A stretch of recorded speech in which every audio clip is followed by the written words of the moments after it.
waxaa galabta garoonkan stadium banaadir ka furmay ciyaaraha kubadda cagta ee maamul goboleedyada iyo gobolka banaadir.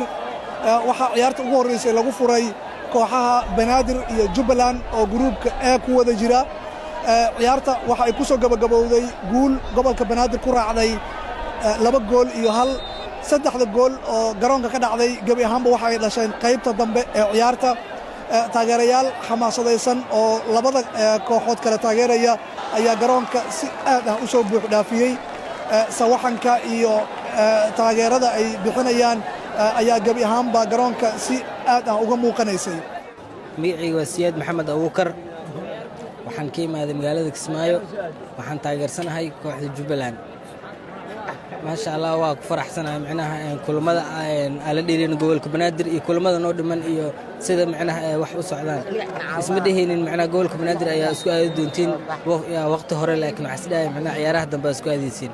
laakiin wax walba kubadda cad iyo madow waaye, waxaan jeclahay in galabta aan guuleysto anigoo ku faraxsan oo meel fog ugu imaaday. magacayga waxa waaye Maxamed Axmed Xuseen, kooxda aan taageersanahay waa banaadir.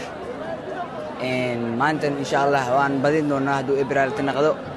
Jubbaland ciyaar u qabnaa sababtoo ah finaaltii nada badisay, eedana waa la badiyay. labadan koox markii ugu dambeysay oo ay ku kulmeen isla tartankan oo Muqdisho ka dhacay, waxaa guushu ay raacday Jubbaland oo rigoorayaal uga adkaatay gobolka banaadir.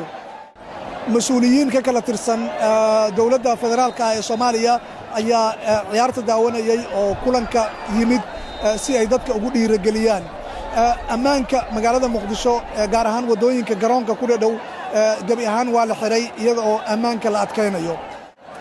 ciyaarahan waxaa qorshaysneed in ay ka dhacaan Kismaayo oo xarun ku meel gaar ah u ah Jubbaland, balse sababo farsamo ayaa Muqdisho loogu soo celiyey, waana markii labaad oo ay magaalada Muqdisho ka dhacayaan. si ahaan ciyaarahan aad ayay uga xiiso badan yihiin marka la barbar dhigo ciyaaraha horyaalka iyo kuwa koobka Generaal Daawud oo garoonkan iyo garoonka kale ee jaamacadaha labaduba lagu qabto. waxaa xigi doona ama maalmaha soo socda xigi doona kulamada kale oo gruubyada kale ay ciyaarayaan. koobkan kii ka horeeyey oo ahaa kii ugu horeeyey waxaa ku guulaysatay kooxda Puntland oo xilligaas muujisay in ay awood kubadda cagta ah leedahay, balse tartankan oo dhinacyada iminka ka qayb galaya ay aad isku soo adkeeyeen, lama saadaalin karo kooxda ku guulaysan karta.